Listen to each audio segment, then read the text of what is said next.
በዓለማችን እጅግ ስስና ተቀጣጣይ በሆነው የመካከለኛው ምስራቅ ጂኦፖለቲካዊ ውድማ ላይ የጦርነትና የሰላም ድንበር ከመቼውም ጊዜ በላይ ጠቧል። ይህ ቀጠና የኃያላኑን ትዕግስት፣ ስትራቴጂካዊ ጥበብና ወታደራዊ ጡንቻ በሚፈታተን የውጥረት ማዕበል ውስጥ ክፉኛ እየተናወጠ ይገኛል። የዚህ አዲስ ወታደራዊ ቲያትር ማጠንጠኛ የሆነችው ኢራን ባልተጠበቀና ድፍረት በተሞላበት ስልት የጠላቶቿን የነርቭ ስርዓት እያንቀጠቀጠች ትገኛለች። በተለይም የኢራን አብዮታዊ ዘብ አየር ኃይል የሩሲያ ስሪት የሆኑትን SU-24 ተዋጊና ቦምብ ጣይ አውሮፕላኖችን በመጠቀም በኳታር በሚገኘው የአሜሪካ ማዕከላዊ እዝ ላይ የፈጸመችው የራዳር እይታን ያታለለ እጅግ ዝቅተኛ በረራ ኦፕሬሽን ቴህራን የስነ ልቦና ጦርነቱን ወደ ላቀ ደረጃ ማሸጋገሯን በገሃድ አሳይቷል። የወታደራዊ ትርምስ በአየር ላይ ብቻ የተገደበ አይደለም። የዓለምን የኢኮኖሚ ልብ ትርታ በሚወስነው የሆርሙዝ ሰርጥና በኦማን የባህር ዳርቻዎች ላይ በሚያልፉ ዓለም አቀፍ የነዳጅ ታንከሮች ላይ የተፈጸሙት ድንገተኛ ፍንዳታዎች የዓለምን የንግድ የደም ስርና የኃይል አቅርቦት ክፉኛ አስጨንቀውታል። በዚህ ሁሉ ማዕበል መሃል የአሜሪካው ፕሬዚዳንት ዶናልድ ትራምፕ መጀመሪያ አውዳሚ ወታደራዊ እርምጃ ለመውሰድ ጫፍ ደርሰው የነበረ ቢሆንም የባህረ ሰላጤው አጋሮቻቸው በፈጠሩባቸው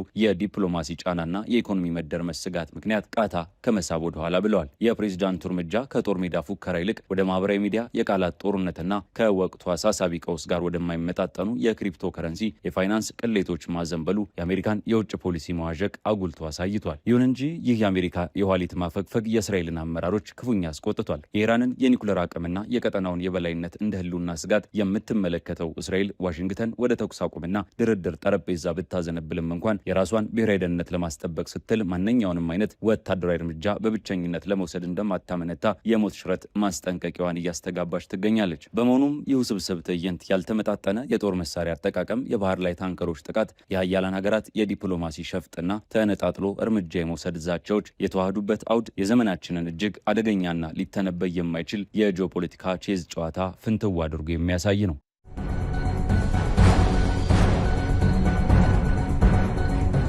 ይህ ቮይስ ኦፍ ኢትዮጵያ ዓለም አቀፍ ትንታኔ ነው። የዓለምን ፖለቲካ በሰፊው የምንዳስስበት መድረክ። ለቻናላችን አዲስ የሆናችሁ ሰብስክራይብ በማድረግ አብራችሁን ቆዩ።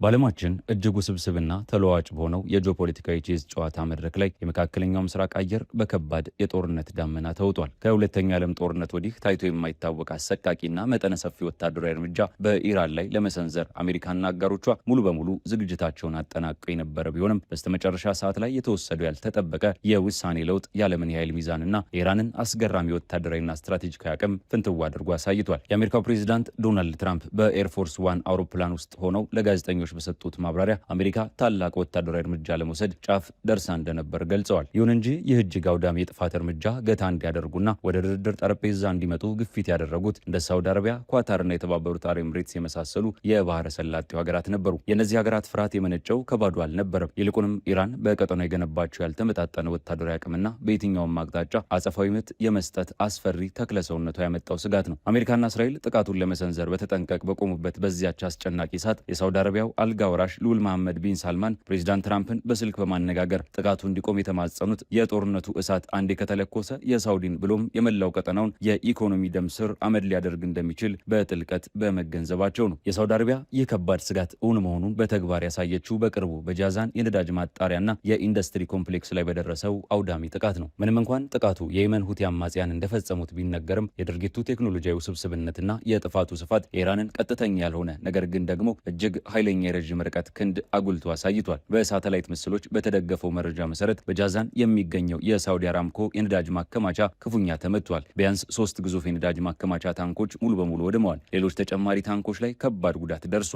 እንዲሁም ለተጫነ የነዳጅ ጋዝ ማከማቻነት የሚያገለግለው ሉላዊ ቅርጽ ያለው ታንከር ሙሉ በሙሉ ከጥቅም ውጭ ሆኗል። ይህ በቀን 400 ሺህ በርሜል ነዳጅ የሚያጣራው ተቋም ስራውን ለማቆም የተገደደ ሲሆን ጥቃቱ የሳውዲ አረቢያን ብሔራዊ ደህንነት መሰረት የናጠና የመንግስቱን ኢኮኖሚ የልብ ትርታ አደጋ ላይ የጣለ ነበር። ከዚህ ቀደም የሆርሙዝ ሰርጥ በኢራን ቢዘጋ እንኳን ነዳጃቸውን በምስራቅ ምዕራብ የቧንቧ መስመር በኩል ወደ ቀይ ባህር በማጓጓዝ በጃዛንና የአምቦ ወደቦች በኩል ለዓለም ገበያ ለማቅረብ ያሰቡት የሳውዲ ባለስልጣናት የአማራጭ መንገዳቸውም ከጥቃት ነፃ ለመሆኑን በገሃድ ተረድተዋል። የሁቲዎች ሚሳኤልና የድሮን ጥቃት ይህንኑ የኤክስፖርት መሰረተ ልማትና በቀይ ባህር ላይ ያሉ የሳውዲ ታንከሮችን ኢላማ ማድረጉ የኢራን አጋር ኃይሎች በሙሉ የቀጠናው የውሃ አካላት ላይ ያላቸውን የበላይነትና የሳውዲን የኢኮኖሚ የህይወት መስመር በቅጽበት የመቆረጥ አቅም በተጨ በተጨባጭ አስመስክሯል። ለዚህም ነው ልዑል መሐመድ ቢን ሳልማን አሜሪካን በኢራን ላይ የምታደርገውን ጥቃት በማስቆም ወደ ድርድር እንድታመራ ከፍተኛ የዲፕሎማሲ ግፊትን ያደረጉት። ይህ የተኪ ኃይሎች አስፈሪነት እንዳለ ሆኖ የኢራን መደበኛ ጦር የወሰደው እጅግ ደፋርና ያልተጠበቀ የአየር ላይ ዘመቻ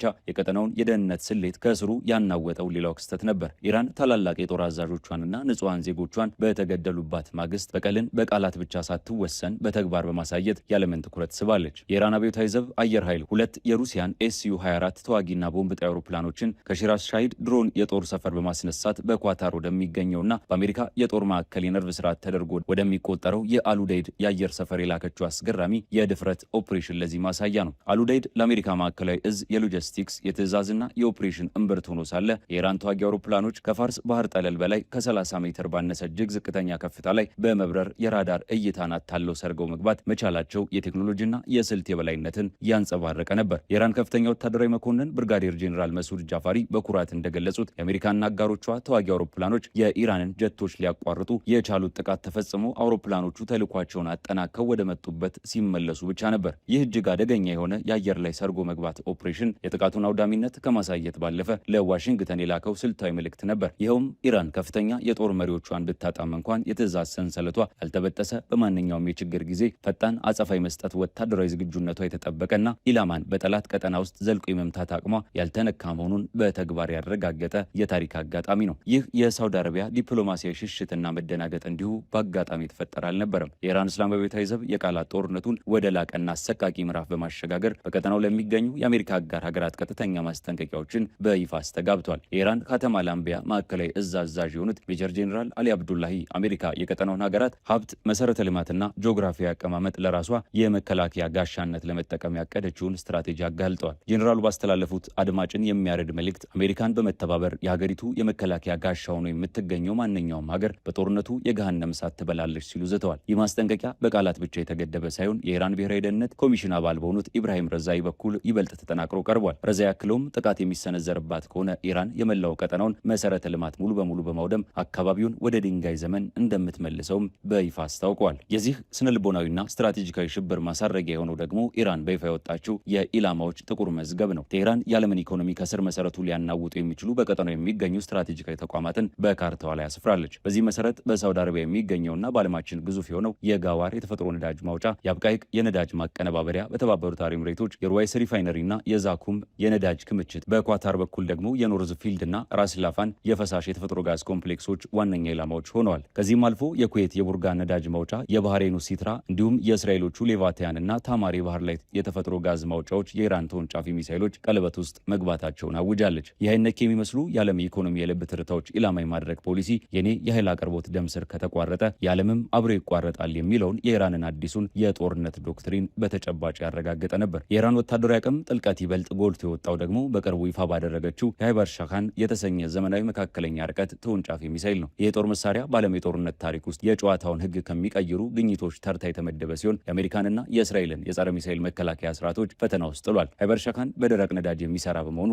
ለጥቃት ለመዘጋጀት የሚፈጅበት ጊዜ እጅግ አጭር ከመሆኑም በላይ ተንቀሳቃሽ ከሆነ ማስወንጨፊያ ተሽከርካሪ በቀላሉ ስለሚተኮስ ቀድሞ ለማክሸፍ እጅግ አስቸጋሪ ያደርገዋል። በዚህ ያልተመጣጠነ ጦርነት ምክንያት የአሜሪካ መከላከያ ሚኒስቴር ከፍተኛ ዋጋ ያላቸውን አጥቂ ሚሳይሎች ክምችት እጅግ በሚያሳስብ ፍጥነት እየተሟጠጠበት ይገኛል። ርካሽ የሆኑትን የኢራን ድሮኖችና ሚሳይሎች ለማክሸፍ አሜሪካ የምትጠቀመው እጅግ ውድ የሆኑትን ኢንተርሴፕተሮች በመሆኑ የፓትሪዮት ሚሳይሎች ክምችት ከጦርነቱ በፊት ከነበረው 2300 ገደማ አሁን ወደ 827 ዝቅ ብሏል። እንዲሁም የታድ ስርዓት ሚሳይሎች ክምችት ከ452 ወደ 278 ማሽቆልቆሉን መረጃዎች ያሳያሉ። ይህ የክምችት መመናመን ለዋሽንግተን የደህንነት ባለስልጣናት የራስ ምታት ሆኗል። ምክንያቱም ይህን ያሟጠጠ የጦር መሳሪያ ክምችት መልሶ ለመተካት ብቻ ቢያንስ 18.2 ቢሊዮን ዶላር የሚጠይቅ ሲሆን ይህንኑ ለማምረት ቢያንስ 3 ዓመታትን ይወስዳል። ከቁሳቁስና ከፋይናንስ ኪሳራው ባሻገር ይህ ጦርነት ከአሜሪካ ጦር ላይ እያስከተለ ያለው የሰው ህይወት መጥፋትና የአካል ጉዳት እጅግ አሳሳቢ ደረጃ ላይ ደርሷል። ምንም እንኳን ይህ ጦርነት ቀጥተኛ ያልሆነና በድሮንና በሚሳይል የተገደበ ቢመስልም በአሜሪካ ወታደሮች ላይ የደረሰው ጉዳት መጠን አስደንጋጭ ነው። በመካከለኛው ምስራቅ በሚገኙ የአሜሪካ የጦር ሰፈሮች ላይ በተሰነዘሩ ጥቃቶች ቢያንስ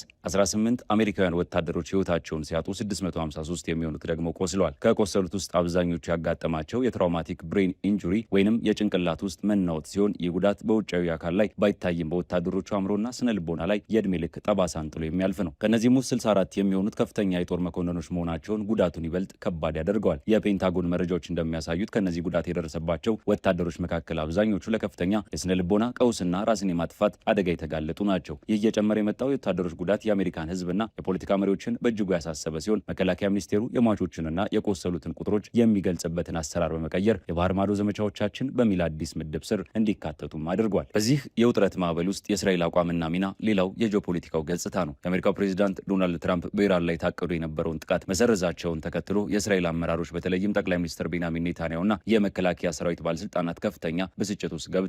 እስራኤል የኢራንን አቅም በተለይም የኒኩለር ፕሮግራሟንና በቀጠናው ያላትን ተጽዕኖ ፈጣሪነት እንደ ህልውና ስጋት ስለምትመለከተው በከፊል የሚደረግን ድርድር ወይንም ማዕቀብ ብቻ በቂ ነው ብላ አታምንም። ኔታንያሁ አሜሪካ ለድርድር የምታደርገውን ጥረት አጥብቀው በመቃወም ኢራን ያለምንም ቅድመ ሁኔታ ሙሉ በሙሉ እጅ እንድትሰጥ፣ አሁን ያለው መንግስት እንዲወገድና የኢራን ታጣቂ የሆኑ አጋር ኃይሎች ሙሉ በሙሉ ትጥቅ እንዲፈቱ አሜሪካ ጫና እንድታደርግ ይፈልጋሉ። ለዚህም ሲባል ሺህ የሚቆጠሩ የእስራኤል ወታደሮች፣ የጦር አውሮፕላኖችና የአየር መከላከያ ስርዓቶች በማንኛውም ሰዓት ወደ ጦርነት ለመግባት በተጠንቀቅ ቆመው ነበር። ይሁንና ፕሬዚዳንት ትራምፕ ጦርነቱ ማስቆማቸው አሜሪካ ወታደራዊ ኃይሏን እንደ ማስፈራሪያ እንጂ ለቀጥተኛ ግጭት ለመጠቀም እንደማትፈልግ ማሳያ ሆኖባቸዋል። በመሆኑም እስራኤል አሜሪካ ወደ ኋላ ብትልም እንኳን የራሷን የደህንነት እርምጃ በብቸኝነት ለመውሰድ እንደምትገደድ እያስጠነቀቀች ትገኛለች። በአሜሪካ የፖለቲካ ኮሪዶሮች ውስጥ ያለው እውነታም ከእስራኤል የጥቃት ፍላጎት ጋር ክፉኛ የተላተመ ነበር። የአሜሪካ ማዕከላዊ እዝ ሴንትኮም የኢራንን ኃይል በቅጽበት ለማሽመድመድ በማሰብ ከ10 እስከ 14 ቀናት ሊዘልቅ የሚችል እጅግ ሰፊና የተጠናከረ የአየር ላይ ድብደባን አቅዶ የነበረ ቢሆንም በዋይት ሀውስ ፖለቲካዊ አማካሪዎች ዘንድ የተፈጠረው ፍርሃት እቅዱን ውሃ አስበልቶታል። አማካሪዎቹ ፕሬዚዳንት ትራምፕን ያስጠነቀቁት ይህንን አይነት መጠነ ሰፊ ቦምብ ድብደባ የኢራንን የኃይል መሰረተ ልማት ሊያወድም ቢችልም በምላሹ የዓለም ነዳጅ ዋጋን ወደማይታሰብ የዋጋ ንረት እንደሚያስፈነጥረውና አሜሪካን ጨምሮ የዓለምን ኢኮኖሚ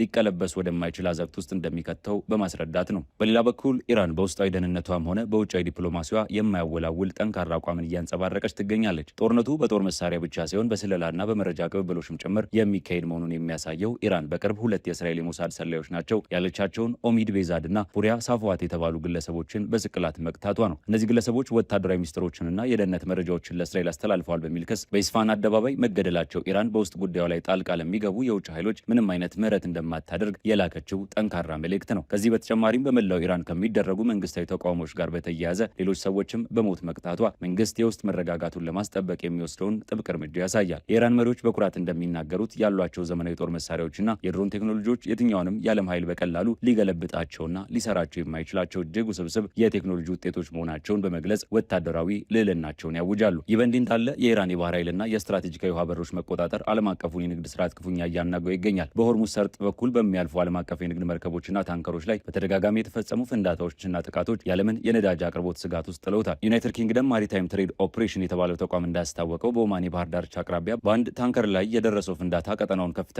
የደህንነት ስጋት ቀጠና አድርጎታል። በዚህም የተነሳ በሳምንት በአማካኝ 82 መርከቦች የሚያልፉበት የነበረው ይህ የዓለም የኃይል ማስተላለፊያ ደም ስር አሁን ላይ አሃዙ ወደ 39 መርከቦች ብቻ ዝቅ ብሏል። ኢራን ይህንን የባህር በር መልሳ ክፍት ለማድረግ ቅድመ ሁኔታዎችን ያስቀመጠች ሲሆን አሜሪካ በበኩሏ የኒኩለር ድርድር እልባት እስካላገኘና የሰርጡ ደህንነት እስካልተረጋገጠ ድረስ ምንም አይነት ስምምነት እንደማታደርግ አስታውቃለች። ይህ የባህር ላይ እገዳ በሳውዲ አረቢያና በሌሎች የባህረ ሰላጤው ሀገራት የኢኮኖሚ እንቅስቃሴ ላይ ከፍተኛ ጫናን ያሳደረ ሲሆን አሜሪካና አጋሮቿም የባህር ደህንነት ጥበቃ ኃይል እንዲያሰማሩ አስገድዷቸዋል። በዚህ እጅግ አሳሳቢና መላውን ዓለምን በስጋት ባወጣ የጦርነትና የሰላም ድርድር አውድ ውስጥ በአሜሪካ የፖለቲካ መድረክ ላይ አንድ እጅግ አስገራሚና ከወቅታዊ ዓለም አቀፍ ቀውስ ጋር በማይጣጣም የሚመስል የፋይናንስ ማጭበርበር ቅሌት ተስተጋብቷል። የአሜሪካ የሕዝብ ተወካዮች ምክር ቤት አባል የሆኑት አልግሪን በፓርላማው መድረክ ላይ ባደረጉት ንግግር ፕሬዚዳንት ዶናልድ ትራምፕ ከፈጠሩት ትራምፕ ሚም ኮይን ከተሰኘ የክሪፕቶ ከረንሲ ጋር የተያያዘ የፖንዚ ስኪም ቅሌትን አጋልጠዋል። እንደ ተወካዩ ማብራሪያ ይህ ምንም አይነት ተጨባጭ የኢኮኖሚ እሴት የሌለው ዲጂታል ሳንቲም ወደ 1 ሚሊዮን በሚጠጉ አሜሪካውያንና ዓለም አቀፍ ዜጎች ላይ 3.8 ቢሊዮን ዶላር የሚገመት የገንዘብ ኪሳራን አድርሷል። ፕሬዚዳንት ትራምፕ ከዚህ የክሪፕቶ ስምምነት በዓመት ውስጥ በየቀኑ አማካኝ 1.74 ሚሊዮን ዶላር የግል ትርፍን እንዳጋበሱም ተገልጧል። ይህ ሁኔታ ፕሬዚዳንት ትራምፕ ዓለም አቀፍ የጦርነት ውሳኔዎችና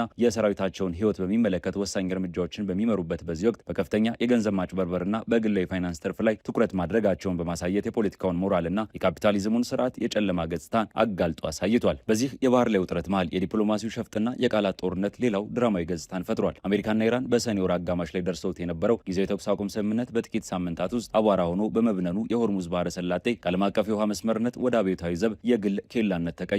የኢራን ኃይሎች በግልጽ እንዳስታወቁት የአሜሪካ የጥላቻ ድርጊቶች እስካላበቁ ድረስ ማንኛውም መርከብ ወደ ስትሬቱ ለመግባት የኢራንን የባህር ኃይል ፍቃድ ማግኘት ግድ ይለዋል። በእንዲህ ያለ ውጥረት ውስጥ ፕሬዚዳንት ዶናልድ ትራምፕ በትሩዝ ሶሻል ገጻቸው ላይ ኢራን አሜሪካ ልትሰነዝር ያቀደችውን ጥቃት እንድታቆምላት ተማጽናለች የሚል ጽሑፍ ማውጣታቸው የፖለቲካውን መድረክ ይበልጥ አሙቆታል። ትራምፕ በወጡት ቅድመ ሁኔታ መሰረት የሆርሙዝ ሰርጥ ያለምንም ገደብ ሙሉ በሙሉ ክፍት እንዲሆን እንዲሁም የኢራን የኒኩለር ስጋት ለአንዴና ለመጨረሻ ጊዜ እንዲያከትም መስፈርት ማስቀመጣቸውን ገልጸው ነበር። ይሁን እንጂ ኢራን ይህንን የትራምፕን አባባል በመካከለኛው ምስራቅ መሪዎች ላይ የስነ ልቦና ልቦና ጫናን ለመፍጠርና ገንዘብ ለመዝረፍ የተወሰነ የማጭበርበር ፕሮፓጋንዳና የፈጠራ ውሸት ስትል ፊት ለፊት አጣጥለዋለች። በማጠቃለያው ከነዚህ ተደራራቢ ሁኔታዎች የምንረዳው ሀቅ ቢኖር ዘመናዊው የጂኦፖለቲካ ውድድር ከባህላዊ የጦር መሳሪያ ብዛትና ግዙፍነት ባሻገር መሻገሩን ነው። አሜሪካ በዓለም ላይ ወደር የሌለው ዘመናዊ የጦር አውሮፕላኖች፣ መርከቦችና ወታደራዊ ኃይል ያላት ቢሆንም ኢራን በአንጻሩ የገነባቸው ያልተመጣጠነ የጦርነት ስልት በየመን ያሉትን ሁቲዎች የመሳሰሉ ጠንካራ የታጠቁ አጋር ኃይሎችን መረብ እንዲሁም እንደ ሃይበር ሻካን ያሉ የላቁ የሃይፐርሶኒክ ሚሳይል ቴክኖሎጂዎች በአሜሪካና በእስራኤል ላይ ከፍተኛ የሆነ የስጋት ግድግዳን ገንብተዋል። የኢራን አቅም በአካባቢው ያሉ እንደ ሳውዲ አረቢያ ያሉ ግዙፍ የኢኮኖሚ ተቋማትን በቀላሉ ማዳከም መቻሉ እንዲሁም እጅግ ውድ የሆኑ የአሜሪካ የመከላከያ ስርዓቶች በፋይናንስ በማድማት መመናመን ላይ ማድረሱ የሀገሪቱን ስትራቴጂካዊ ጥልቀት በጉልህ ያሳያል። በሌላ በኩል